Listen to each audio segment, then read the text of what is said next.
В эфире программа «Актуальное интервью». Когда на дачных участках подключат электричество? Как удаленно оплатить за электроэнергию? Будут ли пересмотрены для предпринимателей рассрочки по платежам? И как в целом пандемия сказалась на отрасли энергетики? Об этом мы сегодня будем говорить с генеральным директором компании «Якутскэнерго» Алексеем Стручковым. Алексей Александрович, здравствуйте. Добрый день. В чем и как энергетики чувствуют влияние пандемии сегодня? Прежде всего, хотел бы отметить, что наша компания – это компания с непрерывным циклом производства. Мы обеспечиваем производство и передачу электрической и тепловой энергии населению, потребителям Республики Саха-Якутия, и также осуществляем поставки электрической энергии на оптовый рынок энергии и мощности.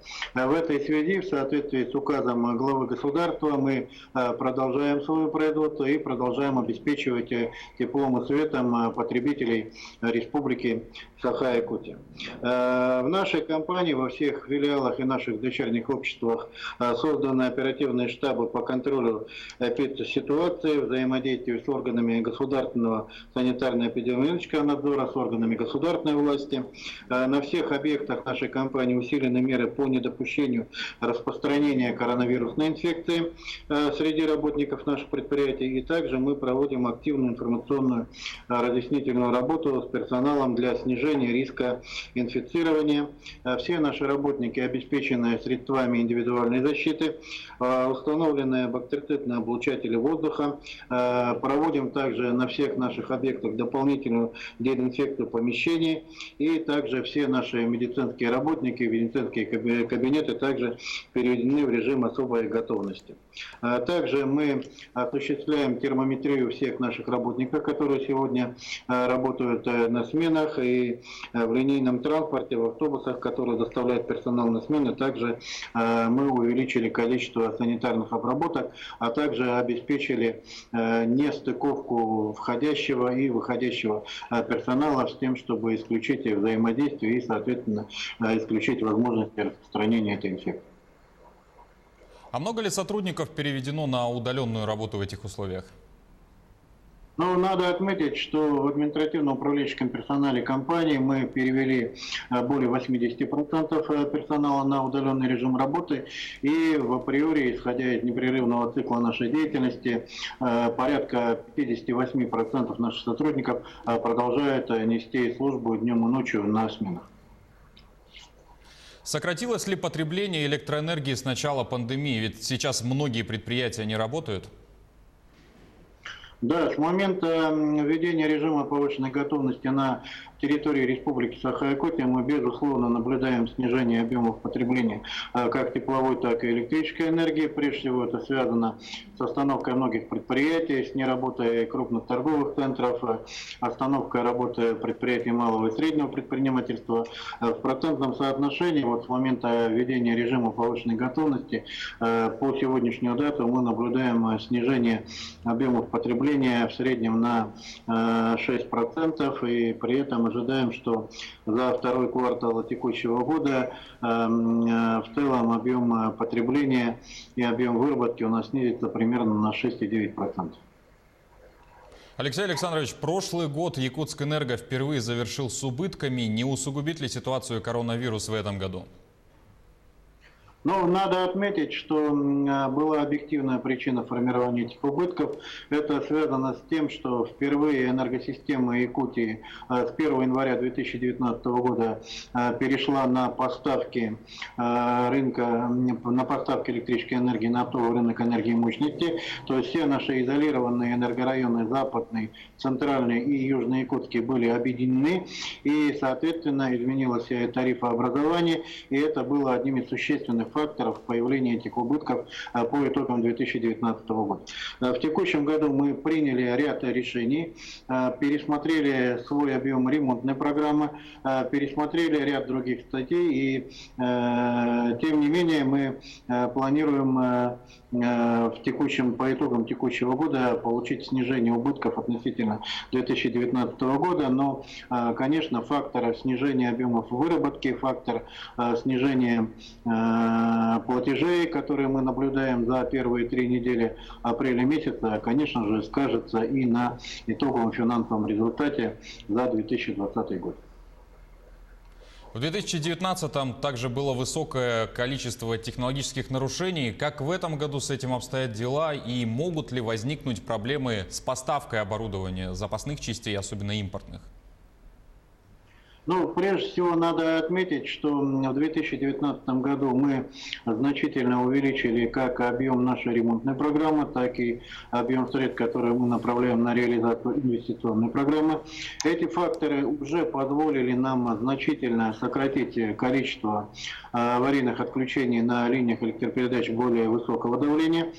Тем не менее, по итогам первого квартала текущего года мы наблюдаем некоторый рост аварийных отключений. Прежде всего, эти аварийные отключения у нас, к сожалению, случились на объектах и сетевых объектах низкого давления. В текущем году мы также пересмотрели с учетом итогов 2019 года план ремонтной программы на 2020 год и полагаем, что те работы, которые мы уже проводим и планируем провести в текущем году, они позволят существенно сократить эти аварийные отключения, связанные с техническим состоянием наших сетей. Значит, что касается поставок, то действительно наши контрагенты, с которыми мы заключили договора на поставку материально-технических ресурсов, прибытие которых зависит и сроки начала и завершения ремонтных работ, сообщили нам о том, что в разных областях и в разных субъектах Российской Федерации наши заводы-изготовители также сегодня не осуществляют производственную деятельность. И в этой связи по ряду позиций у нас происходит смещение сроков поставок продукции. Но тем не менее, пока мы констатируем, что эти сроки для нас пока не критичны, но мы практически в ручном режиме ежедневно корректируем эти сроки и договариваемся с нашими поставщиками с тем, чтобы они ускорили поставку этой продукции для того, чтобы мы могли своевременно в рамках подготовки к следующему отопительному периоду произвести весь спектр и весь объем ремонтных работ. Алексей Александрович, глава Якутии поручил ускорить процесс подключения электроэнергии на дачных участках, так как в режиме самоизоляции многие якутяне будут стремиться жить на свежем воздухе. Как выполняется это поручение? Расскажите о процессе. На сегодняшний день мы уже подключили 10 таких садово-огороднических товариществ. В исполнении у нас находится еще 8 заявлений. И до 1 мая мы планируем подключить 4 сота и остальные, соответственно, все заявления, все обращения от руководителей садово-огородных товариществ, они будут выполняться в регламентные сроки. И в этом направлении никаких задержек со стороны Якутэнерго не будет. И по всем обращениям мы своевременно отрабатываем и подключаем эти объекты. Много в эти дни говорится о поддержке малого и среднего бизнеса. Окажет ли поддержку Якутскэнерго? Будут ли, к примеру, предусмотрены для них рассрочки по платежам за электроэнергию? В соответствии с решениями, которые были приняты как на федеральном уровне, так и на уровне правительства Республики Саха-Якутия, решения, которые были приняты главой Республики Саха-Якутия, в ПАО «Росгидро» также принято решение о том, что в период действия режима повышенной готовности, в период самоизоляции наших граждан мы не будем принимать решения в отношении предприятий малого и среднего бизнеса в части выставления штрафов и пений за несвоевременную уплату. И, соответственно, в этот период мы не будем производить отключение потребителей за несвоевременную уплату.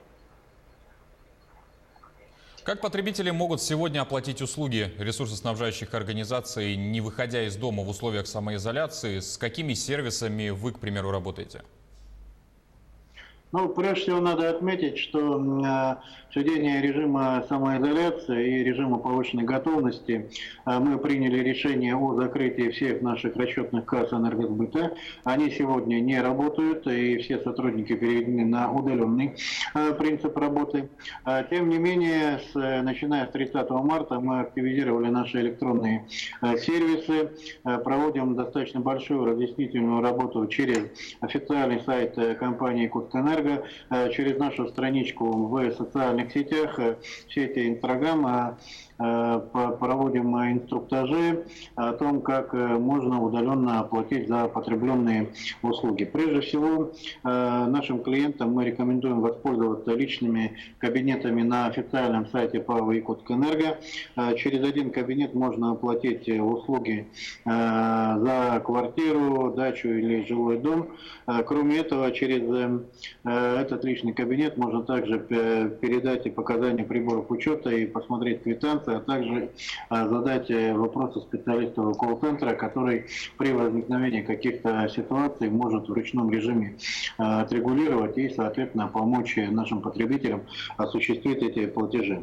На этом сайте можно оплатить без регистрации банковской карты и также передать показания приборов учета электроэнергии. Также мы рекомендуем воспользоваться нашим клиентам, потребителям, воспользоваться телефонами контактных центров, либо в автоматизированном режиме, либо сделать этот звонок через оператора. И в настоящее время для удобства клиентов мы увеличили количество сотрудников, которые предоставляют эти услуги по телефону. Эти контакт-центры не будут прекращать работу, будут работать в удаленном режиме. И, соответственно, мы полагаем, что это позволит нам увеличить объемы платежей, которые будут поступать в режиме онлайн.